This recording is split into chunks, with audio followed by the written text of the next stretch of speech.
नमस्कार। कल भाजपा की केंद्र सरकार ने सीए लागू करने का नोटिफिकेशन जारी किया है।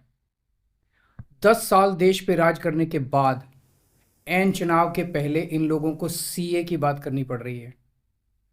अगर 10 साल में कुछ अच्छा काम कर लेते तो शायद आज सीए की जगह अपने कामों पे वोट मांग रहे होते। आज देश के सामने सबसे बड़ी समस्या महंगाई और बेरोजगारी की है। किसी को भी घर चलाना मुश्किल हो रहा है, इतनी ज्यादा महंगाई हो गई है, कमर तोड़ महंगाई हो रही है। उधर हमारे युवा दर दर की ठोकरें खा रहे हैं रोजगार के लिए, उनके ऊपर डंडे लाठियां बरसाई जा रही हैं।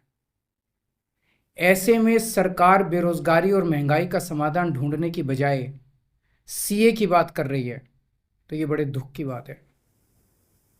ये सीए आखिर है क्या? बीजेपी की केंद्र सरकार का कहना है कि 3 देश, बांग्लादेश, पाकिस्तान और अफगानिस्तान, इन 3 देशों के अल्पसंख्यक जो हैं वो अगर भारत की नागरिकता लेना चाहें तो उन्हें भारत की नागरिकता दे दी जाएगी। इसका मतलब बड़ी संख्या में यहां से अल्पसंख्यकों को हमारे देश में लाया जाएगा, उनको रोजगार दिए जाएंगे, उनके लिए घर बनाए जाएंगे, उनको यहां बसाया जाएगा। अजीब बात है ना।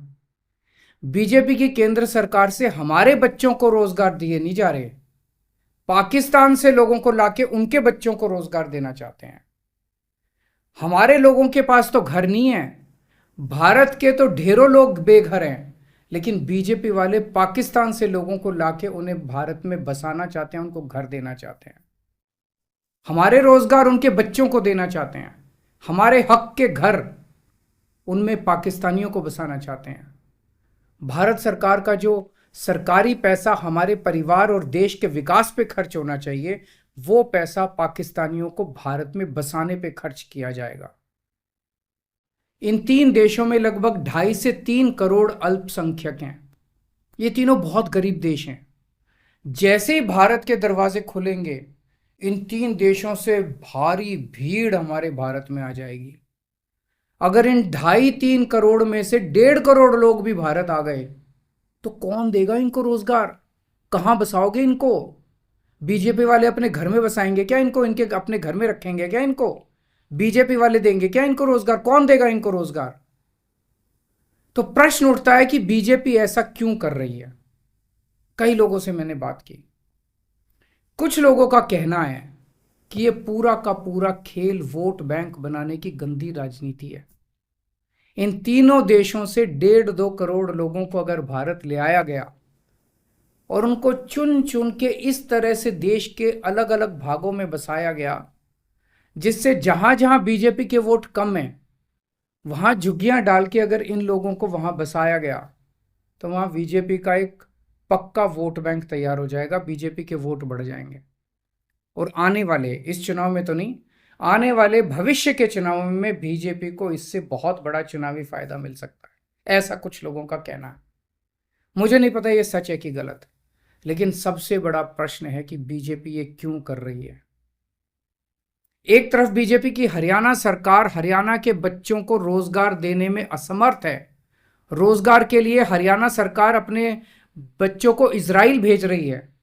इजराइल में हम सब जानते हैं कि युद्ध चल रहा है, हमारे बच्चों को युद्ध में धकेला जा रहा है। अपने बच्चों को तो रोजगार है नहीं और पाकिस्तानियों को भारत लाके उनके बच्चों को रोजगार देना चाहते हो। मेरी तो यह बात बिल्कुल समझ से परे है। बीजेपी वाले पूरी दुनिया से बिल्कुल उल्टा चल रहे हैं। पूरी दुनिया में कोई भी देश अपने पड़ोसी देशों के गरीबों को अपने घर नहीं लाना चाहता। पड़ोसी देशों के लोगों को अपने देश में आने से रोकने के लिए पूरी दुनिया में हर देश तरह तरह के कानून बनाता है, बॉर्डर पे दीवारें लगाता है, बॉर्डर पे बिजली की तारें लगाई जाती हैं ताकि पड़ोसी देश का कोई भी व्यक्ति हमारे देश के अंदर ना आ सके। बीजेपी शायद अकेली पार्टी है पूरी दुनिया की जो पड़ोसी देश के गरीब लोगों को अपने देश में घुसाने के लिए दरवाजे खोल रही है, बिल्कुल उल्टा कर रही है। एक और बात है सोचने की, पिछले 10 सालों में 11 लाख से ज्यादा भारत के बड़े बड़े अमीर उद्योगपति और व्यापारी भारत छोड़ के चले गए। ये लोग भारत में फैक्ट्री चलाया करते थे, इंडस्ट्री चलाया करते थे, बड़े बड़े व्यापार किया करते थे, लाखों लोगों को नौकरी देते थे, रोजगार देते थे। ये बीजेपी की गलत नीतियों और उनके अत्याचार से तंग आके भारत छोड़ के चले गए। अगर बीजेपी को लाना ही है तो इन लोगों को वापस भारत लेके आओ ना, जो भारत छोड़ के चले गए। ये भारत आएंगे, इनके पास पैसा है, भारत में इन्वेस्ट करेंगे, नई नई फैक्ट्रियां खोलेंगे, नए नए व्यापार खोलेंगे, अपने बच्चों को रोजगार मिलेगा।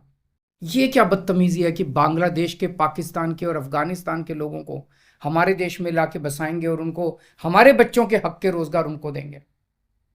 ये लोग कह रहे हैं कि 2014 के पहले आए हुए घुसपैठियों को इन नागरिकता दी जाएगी। ऐसा नहीं है, ये तो शुरुआत है।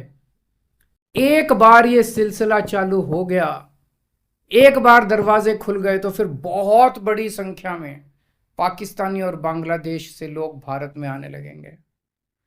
आज बीजेपी कह रही है 2014 के पहले आए हुए लोगों को ही नागरिकता दी जाएगी। देख लेना, अगले चुनाव में ये बीजेपी वाले इस तारीख को बढ़ा के 2024 कर देंगे कि 2024 के आए हुए पहले वाले लोगों को दी जाएगी, और फिर इसे और आगे बढ़ा देंगे। मोटी मोटी बात यह है कि पाकिस्तानियों और बांग्लादेशियों के लिए भारी संख्या में भारत आने के लिए बीजेपी सरकार ने दरवाजे खोल दिए। ये देश के लिए बेहद खतरनाक है, और इसका सबसे ज्यादा खामियाजा उत्तर पूर्व, नॉर्थ ईस्टर्न स्टेट्स भुगत रहे हैं, खासकर आसाम। आसाम के लोगों की भाषा और संस्कृति खतरे में पड़ चुकी है, क्योंकि वहां पे बांग्लादेश से इतनी बड़ी संख्या के ऊपर इलीगल माइग्रेशन हुआ है। अब बीजेपी कह रही है कि इलीगल माइग्रेंट जो आए हैं उनको हम नागरिकता देंगे, उनको हम बसाएंगे, आसाम में बसाएंगे। आसाम के लोग बहुत नाराज हैं। एक तरह से देखा जाए तो हेमंत बिश्व शर्मा जो बीजेपी के मुख्यमंत्री हैं, उन्होंने धोखा दिया अपने लोगों को। अपने असम के लोगों की खातिर उन्हें सीए का विरोध करना चाहिए था। उन्हें कहना चाहिए था कि असम के लोगों की संस्कृति और भाषा दोनों खतरे में है, ये बिल्कुल बर्दाश्त नहीं किया जाएगा। तो दोस्तों, पूरे देश की मांग है कि सीए को वापस लिया जाए। हम किसी हालत में अपने बच्चों की नौकरियां, अपने बच्चों के रोजगार दूसरे देश के लोगों को किसी हालत में नहीं देंगे। और अगर बीजेपी नहीं मानती तो इसको वापस नहीं लेती, तो इस चुनाव के अंदर बीजेपी के खिलाफ वोट करके आप अपना गुस्सा जाहिर कीजिए। नमस्कार।